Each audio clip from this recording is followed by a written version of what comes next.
નમસ્કાર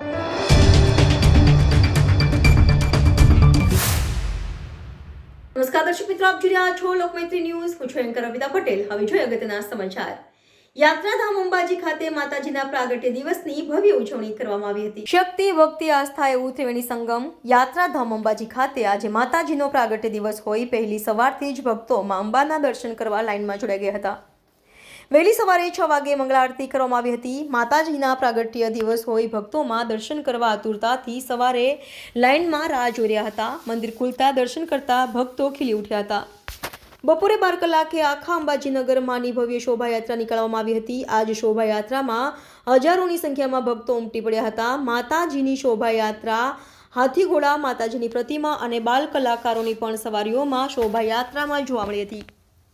ગ્રામજનો અને માઈ ભક્તોએ મોટી સંખ્યામાં શોભાયાત્રામાં ભાગ લીધો. માતાજીના પ્રાગટ્ય દિવસ પોષી પૂનમ અને એટલે કે શાકંભરી પૂનમ તરીકે પણ ઓળખાય છે. માતાજીનો પ્રાગટ્ય દિવસ હોય માનું મંદિર રંગબેરંગી ફૂલથી શણગારવામાં આવે છે. સાથે સાથે રાતના સમયે પણ લાઇટિંગોથી મંદિર શણગારવામાં આવ્યું છે. ભક્તોને માતાજીના પ્રાગટ્ય દિવસમાં પ્રસાદી રૂપે સુખડી વિતરણ કરવામાં આવી હતી. રિપોર્ટર હેમંત દરજી, લોકમૈત્રી ન્યૂઝ, અંબાજી.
લોકમૈત્રી ન્યૂઝ સાથે જોડાયેલા રહેવા અમારા યુટ્યુબ ચેનલને સબસ્ક્રાઇબ કરી ફેસબુક અને ઇન્સ્ટાગ્રામ પેજને લાઇક અને શેર કરો.